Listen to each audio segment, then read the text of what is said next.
Tamam. Demek bugünkü mavzumuz oddiy differensial tenglamalarga yetish uchun Eulerning takomillashgan usuli. Yozamiz. Har doimgidek nov narsani nov topayotgan olamiz, yozib olamiz. Eulerning takomillashgan usuli. Bu usulni ishlash uchun yana kompyuterni chap yonida formulasi berilgan, formula yonida misolni berilishi. Shu yerdagi misoldan birinchi misolni ishlaymiz. Misolni ishlash uchun birinchi bo'lib misolni o'zida berilgan narsalarni yozamiz. Bizlarda noma'lum hni qiymati bor, ni qiymati bor, bni qiymati bor. Keyin x 0 ni qiymati bor, y 0 ni qiymati bor, n ning qiymati bor. H deganimiz misolda berilgan 0,1, ni qiymati 0,2, bni qiymati 1,2, x0 degan 0,2, y0 deganimiz 0,25. Endi necha topamiz? B minus e taqsim h.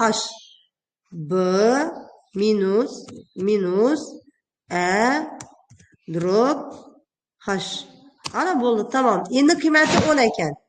Demak, biza jarayonni bu yerdan yozaman, sig'may qoladi bo'lmasa. 10 necha yozishimiz kerak ekan. Iteratsiya deyman. Nechadan boshlaydi?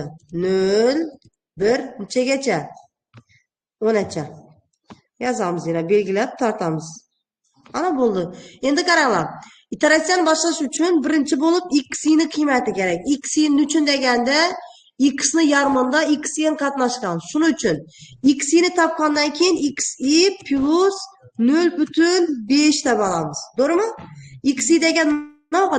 X degani birinchi qiymati 0,2, 0,2. Keyingi qiymatini topish uchun x0 qo'shamiz hni. Endi bizlarda h o'zgarmas-ku.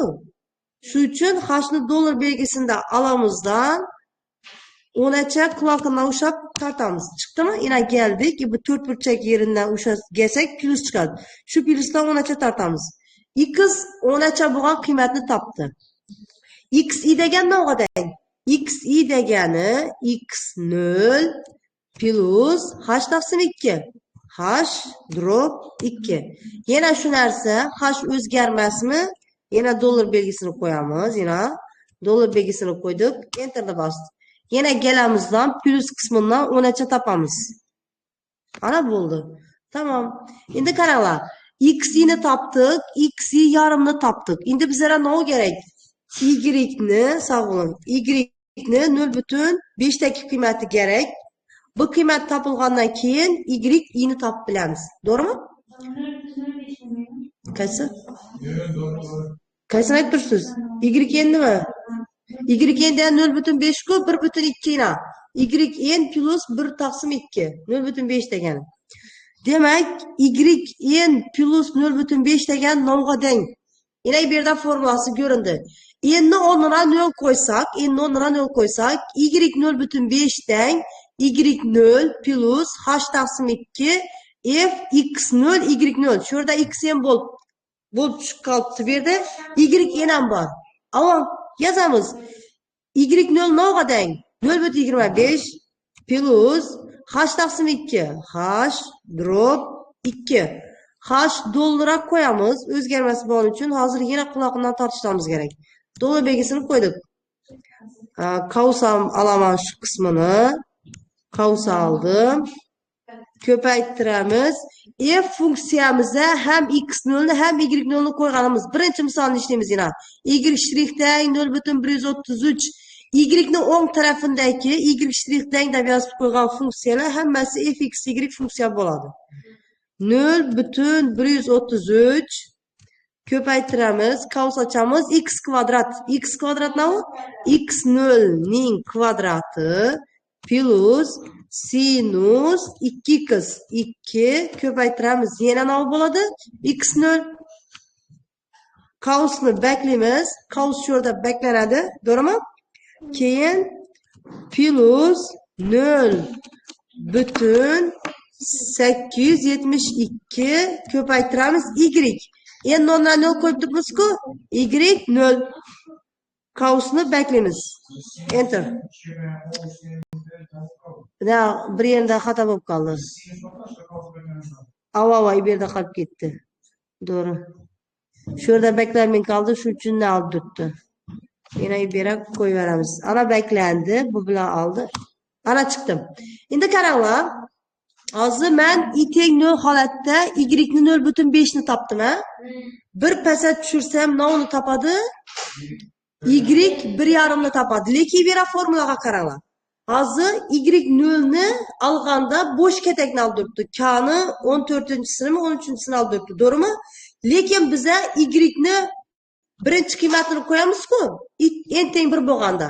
Shuning uchun shu yerdagi K12 deganni o'chiramizdan, yana bu yerdagi y0 ni topamiz. Y0 ni ustiga bossak, y ni birinchi qiymatini qo'ygan bo'ladi. Tushundikmi?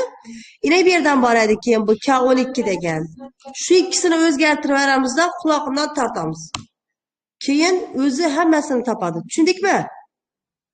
Yana İçine girip tekshiramiz endi. Doğru topdimi, xato topdimi? Doğru.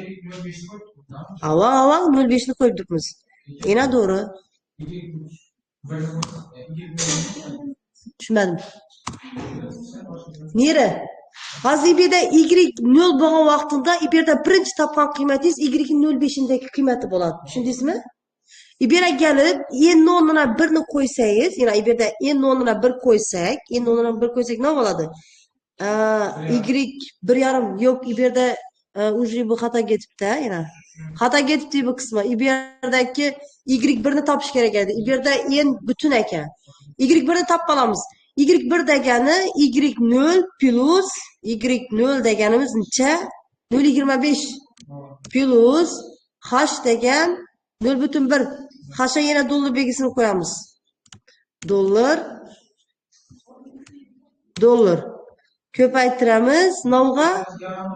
Ha, endi bu yerda bizga funksiya berildi-ku, shu yerda x bilan y ni yarmidan foydalanamiz. 0,133 ko'paytiramiz, qaus ochamiz. X kvadrat degan yarmni kvadrat endi. Shuning kvadrati plus sinus 2 ko'paytiramiz. X degan ham yarimki bo'ladi. 2 marta qaus beklaymiz plus sinus y deganda yo'q sinus emas ekan bu yerda. 0,872 ko'paytiramiz y ni yarmi ina bu bo'ladi ha. Endi qausni beklaymiz. Qaranglar, endi shu yerdagi topgan qismi xatomadi? Hammasini o'chirdim. Ana o'chdimi? Endi y ni topdim 0,5 da. Buni bir pasa qarab tortsam, qaysini chiqaradi? Xato qiymat chiqarib turadi. Shu yerda endi nechani qo'yaman? N ni o'rnina 1 qo'ysam, y 1 kerak-ku. Ana qo'ydim. N ni o'rnina 1 qo'ysam, yana y 1 kerak. Yana qo'ydim. Ana natija chiqdi. Avval ikkisini bir tortamiz. Yana bilan bir tortib berik.